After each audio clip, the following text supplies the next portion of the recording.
The story of the Moody Blues is one of evolution, innovation, and enduring influence in the world of rock music. Formed in Birmingham, England, in 1964, the band began as a rhythm and blues group before transforming into pioneers of progressive rock and symphonic soundscapes that would leave an indelible mark on music history. The band's original lineup consisted of Denny Laine on guitar and vocals, Mike Pinder on keyboards, Ray Thomas on flute and vocals, Graham Edge on drums, and Clint Warwick on bass. Their early sound was heavily influenced by American blues and R&B, as evidenced by their debut single Steal Your Heart Away and their first major hit, Go Now, which topped the UK charts in 1965. However, despite the success of Go Now, the band's debut album The Magnificent Moodies failed to make a significant impact, and internal tensions led to the departure of Laine and Warwick in 1966. The Moody Blues underwent a significant transformation with the arrival of Justin Hayward on guitar and vocals and John Lodge on bass. This new lineup would define the band's classic era and lead to a dramatic shift in their musical direction. Moving away from their blues roots, the Moody Blues began to explore more experimental and symphonic sounds, blending rock with classical music elements, which would become their signature style. Their breakthrough came with the 1967 album Days of Future Past. Originally commissioned by their record label, Decca, as a rock version of Antonin Dvořák's Symphony No. 9, the project evolved into a groundbreaking concept album. Days of Future Past combined orchestral arrangements with the band's original compositions, creating a seamless blend of classical and rock music. The album's centerpiece, Nights in White Satin, became an enduring hit and a classic of the genre. The success of Days of Future Past established the Moody Blues as pioneers of the emerging progressive rock movement. Over the next few years, the Moody Blues released a string of critically acclaimed and commercially successful albums, including In Search of the Lost Chord, 1968, On the Threshold of a Dream, 1969, To Our Children's Children's Children, 1969, A Question of Balance, 1970, Every Good Boy Deserves Favor, 1971, and Seventh Sojourn, 1972.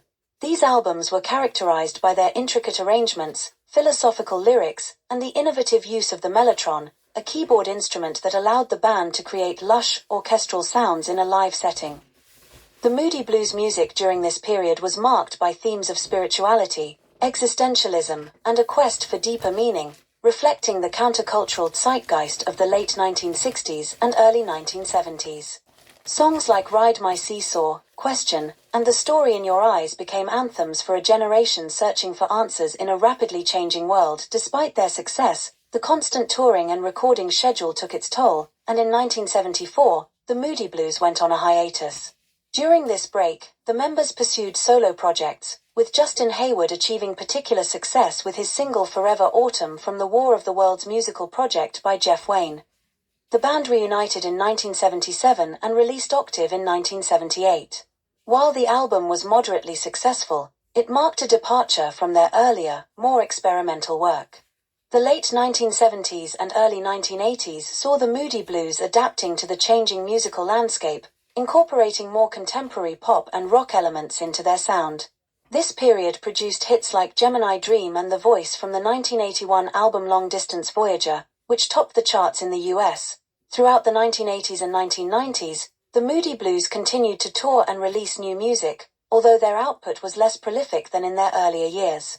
Albums like The Present, 1983, The Other Side of Life, 1986, and Sur la Mer, 1988, showcased the band's ability to evolve while maintaining their distinctive sound. Their live performances remained popular, with the band often performing with full orchestras, highlighting their symphonic roots. As the 2000s approached, the Moody Blues focused more on touring than recording new material, although they did release the album Strange Times in 1999, which was well received by fans and critics alike. The band's lineup also saw changes, with Ray Thomas retiring in 2002 due to health issues. Despite these changes, Hayward, Lodge, and Edge continued to perform as the Moody Blues, maintaining the band's legacy. The Moody Blues' influence on music is undeniable. Their pioneering work in blending rock with classical music helped lay the foundation for progressive rock and inspired countless artists.